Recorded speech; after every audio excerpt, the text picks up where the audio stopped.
How's everybody doing? All right, good. Hey, lively bunch today. All right, this will be fun. I'm really excited to be with you. If I haven't met you yet, my name's Daryl Holden. I'm one of the pastors here. Welcome to all of you. Those of you who are our guests, we're really glad to have you in the house or online this weekend. So thanks for coming and being with us. We'd love to meet you if we haven't met you formally, if you're newer around here, and we'd ask you to help us with that. If you're here in person, easiest way is when we're done, if you just walk out these double doors in the back here and go to the welcome desk, there'll be one of our team members there, and they would love to get your contact information, give you a gift, and we would love to meet you that way. If you're online, there's a connect button. If you'd hit that connect button, that'll take you to our digital connect card, and if you'll give us your information, we'll reach out to you. And the point of that really is just how can we help you? How can we serve you? Are there any questions we could answer for you? Could we pray for you in some way? We'd love to meet you and begin that connection. So if you'd help us, we'd sure appreciate that. It's a cool weekend for us. We have one of our ministry partners, Next Chapter Ministries. It's their barbecue fundraiser, and so we're hosting that out in the parking lot this weekend, and so super excited about that. We love Next Chapter. They build relationships with people who are impacted in cycles of incarceration, men, women, and children. And through those relationships, they help restore them and help reconnect them with God and with their families and with our community. And we're so glad that we get to be in relationship with this great ministry and the people who are part of it. People from our church serve there. People from Next Chapter worship here. And it is one of those great partnerships and friendships where not only our ministries benefit by us being in a relationship, but our friendships, like we add value to each other's lives. And so it's really cool that we get to serve them in that way, and we get to have them around this weekend. So that's an awesome thing for us. Funny thing happened this week about this barbecue. We got a call at the office from the news. They heard about this, and so they wanted to interview somebody to talk about the barbecue. And so we have some volunteers who've been doing all the work. Like they know all the details, and they know what's going on, and they've been doing this. And so I thought one of our volunteers ought to be on the news. And the volunteers were very clear with me that they are not getting on camera, that is my job, and that I'm gonna meet and so the news shows up, and we have the interview, and the reporter begins asking me questions, and I'm doing my best to answer the questions, because I know we have barbecue here this weekend, but I don't know all the details. And so she asked me this one question, and I didn't know anything. Like I couldn't even fake it. And so fortunately, Courtney Dugstad, who is the executive director of Next Chapter, was there at the interview. And so we got her in on camera, and she answered the question. So they finished their filming, and then the story rolled on Friday. And when we saw the story, so the only part from that whole filming deal was Courtney talking and me standing next to her and just shaking my head. And it was awesome because I felt so connected to Mike Wazowski, the little green guy from Monsters, Inc. I was on the news, right? It was a great thing. So has nothing to do with what I want to talk to you about this weekend, but I just thought it was funny. So now for why you're here. We're in this series, and actually this weekend we're wrapping it up. This is the last sermon in this series we've called Words. And this series is words that God gives to us when we don't have any words, when we don't have the right words. And so I hope you've been tracking with us. It's been a great series. I've really enjoyed it, appreciated it. If you've missed some, or if you're here for the first time and you'd like to check out a little more of it, it's at our webpage. But today I want to talk with you from Psalm 62, about words of trust. This psalm was written by a guy who had faced and who was currently facing some pretty difficult circumstances, some deep adversity. And in that, he had peace. He had peace. So this psalm is written from a posture of peace. Now, the guy who wrote it's David. And David wrote other psalms that we've looked at in this series. He wrote psalms of lament, where he's asking really deep and really hard questions. He wrote psalms where he's praying for God to do what is right and just, to take justice over his enemies. I mean, he wrote just an emotional breadth of psalms. One one of the big takeaways that I've had from this series is the importance of being emotionally transparent, vulnerable with God, like that we can be real with him in our relationships, and we can share with him what's in our heart and in our mind. And so in this psalm, like this is a psalm of trust being written by the same guy who wrote the imprecatory prayer, if you were here for that one, who wrote the Psalms of Praise. And so he's this whole gamut, and what he's experiencing is people who are real with God. One of the gifts that God gives to us in that is he gives us peace. And so in this psalm, we get to hear a guy who is talking about peace, and he has walked a path to peace. He's experienced it. He's coaching himself up a little bit in this about how to experience peace in the midst of adversity. And he's sharing with the people who are paying attention to this psalm how they could have the same kind of peace in their life, and it all comes from this willingness and this working towards trust in God. So I think this is going to be a helpful conversation for you. If you're in a place of peace right now, like if you're facing adversity and you're in a place of peace right now, and this psalm will give you some words to thank God and to honor him for the peace that he's given to you. If you are coming up against someone or something that's really difficult in your life right now and you don't have peace, this psalm will help us find the path to that spot. And when we get towards the end of our time together today, I'm also going to give you an exercise that you could do, a spiritual exercise that you could do that will help you in your journey towards peace because you're trusting in God. So Psalm 62.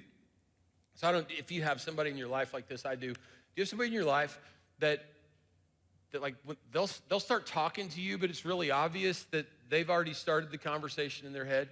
Like, they're 2 or 3 sentences ahead. Like they just say something and you don't have any framework for what they're talking about or why we're talking about this right now, and you have to catch up. Well, that's how this psalm starts.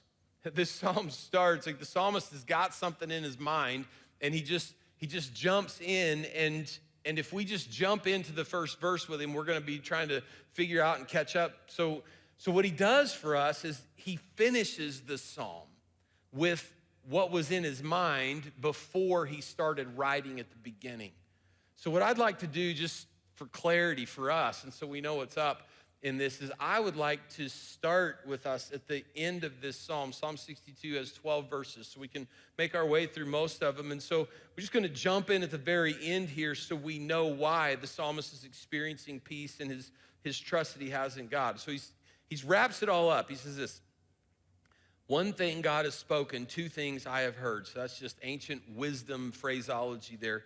So power belongs to you, God. And with you, Lord, is unfailing love. And you reward everyone according to what they have done. So this whole psalm is a psalm of trust. Trust is relational. Trust is always relational. Trust is about relationship, about knowing somebody and knowing who they are, knowing their character, knowing their framework of how we've interacted with each other and how they've been in the context of that relationship. And so trust is relational, and because trust is relational, we get to learn a couple things about God in this little ending of this psalm here. The psalmist says, there's 2 things that I know. 2 things I know. And these are the only words in the whole psalm that are spoken to God. It's interesting. So 2 things I know. The first is that power belongs to God, and with him is unfailing love. So those, like, that sounds like 2, but it's only 1. Power belongs to God. Like with God, all power is with God. And that could be scary, right? When all power resides in one person, that could be really scary depending on who that person is and how they live that out. All power belongs to God. Big word in all of that is he's omnipotent, and what the psalmist is really trying to communicate to us is he is over and above. Another big word, if you like to hang on to, like, why use small words when big words will do, right? Eminence. Like God is eminent. He is over and above. All power belongs to him. And that is an amazing thing, that all power resides with God in heaven and on earth, that all power belongs to God. He is over and above. He is powerful. And with him is unfailing love. So that's why the power part isn't scary with God. All power belongs to him, and with him is unfailing love. So not only is he over and above, where he is transcendent over and above, he is also near and close. The big word to hang on to is imminent. Like he is up close and personal. With him is unfailing love. That's a covenant word. If you've been in this series with us, we've seen it most weeks with the Psalm. This is God's love for his people. And it's not just an emotional love. It's not just like, hey, I see you and I hear you and I love you. It's a covenant love. It's a promise-making, promise-keeping love where God has declared himself, I am your God and you be my people. I'm your father, you be my children. And we say yes to that relationship, and he comes close to us. This transcendent, all-powerful God draws near, and we're in relationship with him. And the psalmist is talking about that, like, this is something I know. This is something I know because I've heard this and I'm experiencing it, I'm living in it. One thing I've know and heard is that with God, like he is over and above, and he is up close and personal, and we're in covenant relationship with him. And then the second thing, this other thing that he says that he knows about God, where his trust comes from, is that God rewards people according to what they've done. And again, he's using covenant language here. He's talking about relationship. And for you and for me, it's context of our relationship with God through Jesus. This isn't just like, hey, at the end of it all, God looks at stuff and says, hey, this was good and this was bad. Or somebody looks at stuff and says, this is good, and how it all sorts out. That's not what this is talking about. This is talking about living in a covenant relationship with God. And so people who live in relationship with God, living in the covenant love where he says, I'm your father and you're my child, and we say, yes, I'm your child and you're my father, and we live from that relationship that comes to us through Jesus.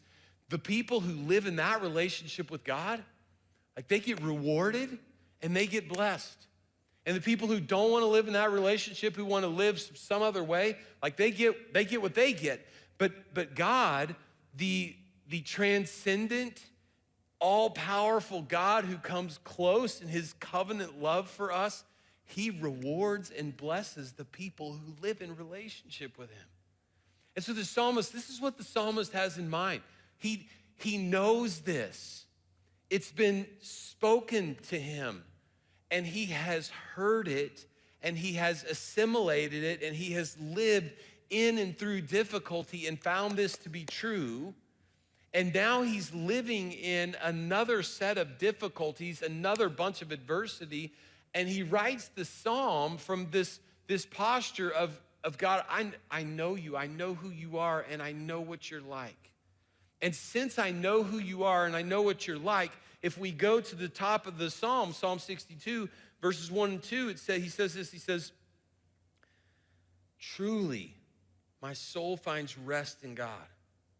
My salvation comes from him. Truly, he's my rock, my salvation, my fortress. I'll never be shaken. Now, I don't know how it sounds to you. To me, this almost sounds cliche. It almost sounds cliche, like something you'd hear in church, Christian talking about this kind of stuff, somebody who's in a hard time, and just no matter what they're really experiencing, they make this statement like, my soul's at rest in God. But this is not cliche. It's not cliche. There's actually this little literary feature that is in this psalm that if we see it, it shows up 6 times in this psalm. In the first 2 verses, it's that little word truly. We see it twice in there. It's just this little, he just puts this word truly, truly, and further in the psalm, he says truly again. He says yes. He says surely. Like those little words they're a sign to the people who are reading this that this is not hopeful. This is not just cliche. This is well-lived truth. This is truth that's being experienced in the moment. And he says, truly, my soul finds rest in God. My salvation comes from him. He's my rock, my salvation, my fortress. I'll never be shaken. And I look at those words, and rest. My soul finds rest in God. Now, we look for rest in a lot of places. We look for rest in a lot of places, but but your soul cannot and will not rest until you find that rest in God. The all-powerful, up close and personal, promise-making, promise-keeping Father who has spoken his name to and over you. Your soul finds rest in God. My soul finds rest in God. And he is my rock, my salvation. He's my rescue. He's my security. He's my fortress. He's where I'm safe. All those things that we feel unsafe and left out, hung out in the wind in the culture, in our own lives, and in God, the psalmist is telling us this is where rest, where rescue, where security, where safety, where all these things are found. And then he makes that statement, that's the capstone statement of this thing, and it's so desirable for me. I will never be shaken. Would you not love to be able to say that in the face of adversity? When life has come at you, when life is coming at you, when people are at you, like they're on you, when you feel like you are hanging out in the breeze, to be able to say with the kind of confidence that's present in this psalm, I will never be shaken. And again, this is a psalm of trust, and it's lived out truth, and he's experienced, he's saying things to people like you and me. Like, God, when you're trusting him, relational trust, like when you're counting on him to be who he is and who he said he will be, and when you're letting him be in your life, and you're letting him be your father, you're letting him be your rescuer, you're letting him be your place of rest, security. When you get to that spot, I will never be shaken. And I read those little lines there, and in my mind, I'm kind of a yes, but, right? Yes, but, because it's church and I'm a pastor, and yes, but my circumstances, right? You don't know my circumstances. My circumstances, these might be different. These might be unique. My circumstances might be the ones that push beyond like where trust or peace could be found. And so the psalmist begins like he explores that. It's almost like he anticipates that question from us. Verse 3 and 4, he lets us know a little bit about what's going on in his life so people like you and me can know that this actually is true for real life. He says, how long will you assault me? And he's talking to his enemies, people who are oppressing him, people who are after him. How long will you assault me? Would all of you throw me down? He describes himself, this leaning wall, this tottering fence. Surely they intend to topple me from my lofty place. They take delight in lies.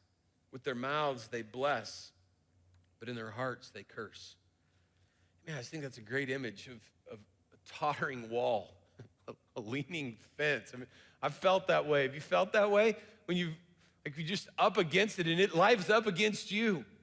And all it's gonna take is just a little bit more and I am down, this tottering wall, this leaning fence. And we don't know for sure what David's circumstances were when he wrote this, but there are a number of scholars and historians who suspect, and I think this could be real. We don't know for sure, but there was this little season in David's life. He was the king, and his son, Absalom, who they'd had trouble, father-son trouble, like Absalom's whole life. It had been a difficult relationship for both of them for a variety of reasons, but Absalom actually rebelled and set up a coup against his father and took David's spot, like recruited an army and recruited a bunch of people and had himself declared king, and he was coming to the castle in order to fight and kill, to depose his father and his father's court. I mean, his son is coming at him. That's the kind of circumstance that this psalm is being written into, and for David in his real life, I mean, this was family drama at its worst. This was work problems on steroids. This struck at the heart of his identity and of his calling. And he's in a mess. Like he's he is deep in it, and he is up against it, and he is under assault. And from that place of being assaulted, he's making this statement about my hope, my rest, my salvation, my security, like all of that comes from God. He says it, verses 5-7, and this is self-talk, right? So he's told us where his security is, and now he's telling us, like he's telling himself where it is. He says, yes, my soul, in the face of all this stuff, the family drama, the work problems, the attack on my identity and my calling, in the face of all of this stuff, my soul, find rest in God. Find rest in God. My hope comes from him. Truly, he's my rock, my salvation. He's my fortress. I will not be shaken. My salvation, my honor depend on God. He's my mighty rock, my refuge. We see a lot of the same words again. The new one in this little section here is hope. It's hope. When you put your trust in God, who is your Father, and you are his child, when you put your trust in him, like faith always leads to hope, because God doesn't disappoint. And when his children anchor themselves in him and who he is and the way he behaves in relationship, those words, I will not be shaken. Like, I will not be shaken. And then it ends with this little statement here about my honor, my salvation depend on God. He's my mighty rock. He's my refuge. Marvin Tate, who's a scholar, he wrote this about this little section here. He says, everything that makes a person important and strong depends upon God's favor and help. God is my salvation, and he is my honor. When I'm being assaulted, when my honor is being challenged, when people are saying things about me, remember we read it just a few minutes ago where he was talking about, this is betrayal. They speak words of blessing to my face and behind, like they're lying about me. My honor depends on God. It comes from his favor and from his help. And so he's experiencing again, he's coaching himself back into this place of trust, and he's experiencing peace. That God's giving him this gift of rest and rescue. And I just want to remind us that when God gives us a gift, it's always for us, but it's not just for us.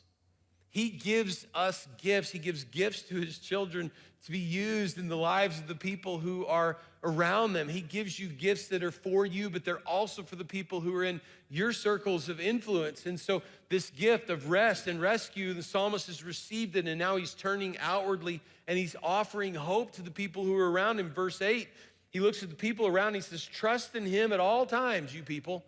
Pour out your hearts to him, for God is our refuge. Trust in him at all times, you people. Pour out your hearts to him and trust in him, because God is our refuge. And I think it's easy to read things in the Bible by these people who are these great heroes of the faith, and you think, man, that's great for them, but I'm not like them. They lived in Bible times, and I live today. And they're these people of great faith, and I'm just, I'm not even sure I have enough. Or I've got some. They're writing the Bible. You know, I write emails and texts. And it's easy to look at this and say, this is awesome for them, but I'm not like them. This isn't for me. And there's this one little line in there that I think is so important for people like us this weekend. God is our refuge. It's not just the psalmist's refuge. He's not just the refuge of the people who lived during Bible times. He's not just the refuge of people who have great faith. He's refuge for people like you and me. God is our refuge. He's our refuge, and we get to run to him and seek him. And that is, to me, it is incredibly good news. It's incredibly good news that God is not just David's refuge, but God is Daryl's refuge. God is he's our refuge. This God in whom all power resides, and with him is unfailing love. He's our refuge, and And because he's our refuge, we get to run to him. And again, the reason this is such good news is because if we were stuck with only ourselves or with somebody else to be our refuge, like if those were our options, we'd be sunk. We'd be sunk if it was just what we could do or just what somebody else could come to bat for us, could do in our lives to help us, that we have no hope. And David writes this out about the best that human beings bring to the table and how it falls short in verses 9 and 10. Surely the lowborn are but a breath, the highborn are but a lie. The lowest of humankind and the highest of humankind, like they don't really, when you need them, like when you need us, like when you need rest and refuge, it's not people. If weighed on a balance, they're nothing. Together, they're only a breath. Like in comparison to God and who he is and his power and his love. People, like it's not in us. Do not trust in extortion or put vain hope in stolen goods. Though your riches increase, don't set your heart on them.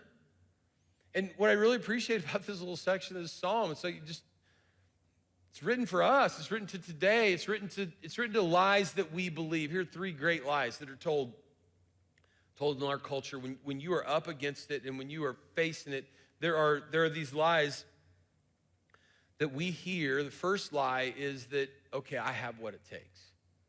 I have what it takes. That I'm gonna find it in me. I'm gonna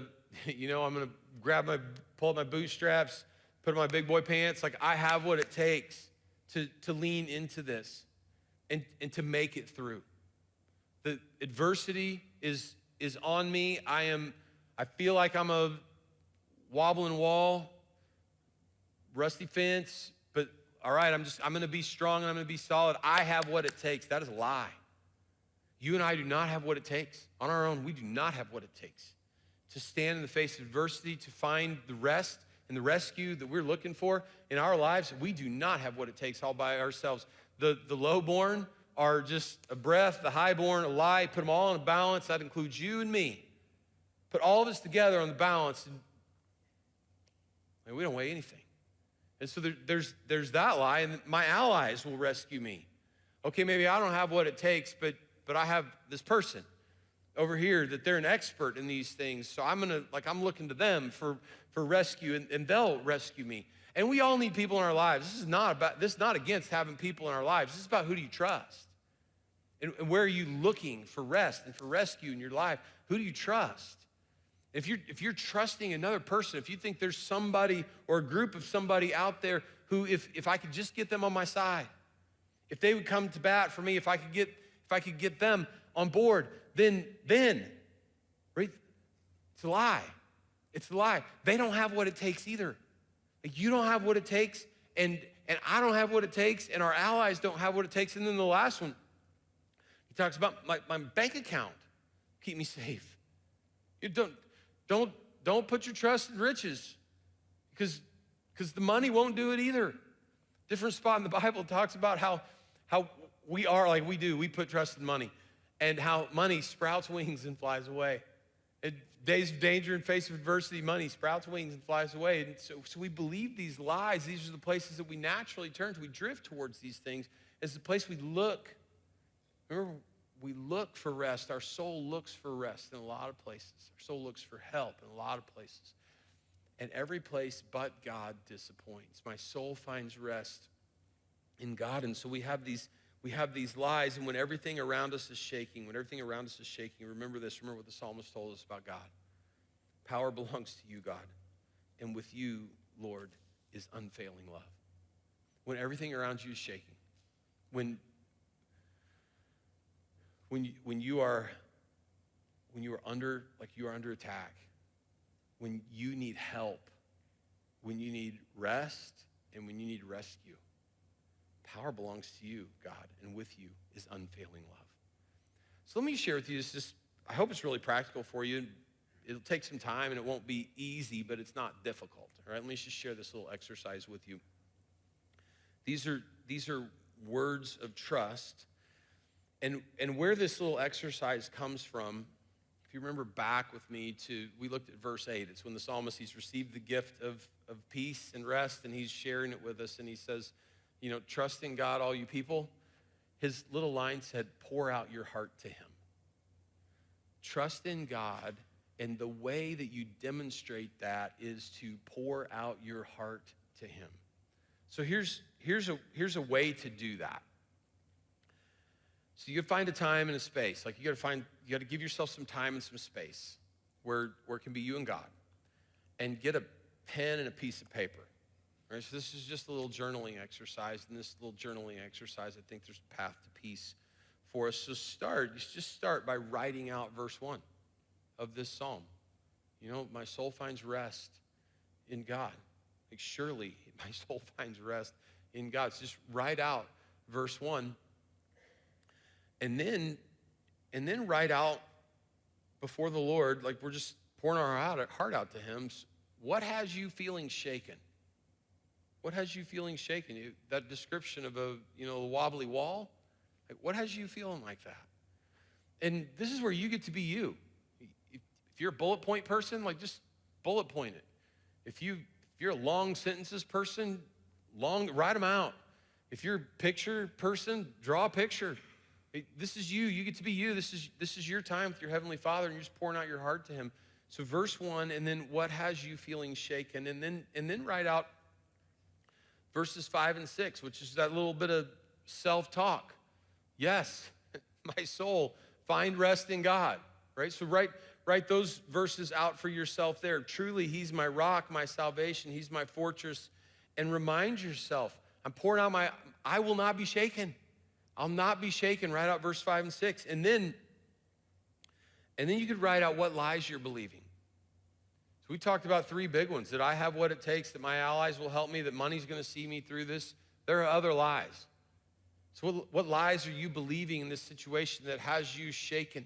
If you're believing a lie, like to write that out, and to get that out of you in front of, like where you can see it on paper and where you've got it in front of God, to get that out.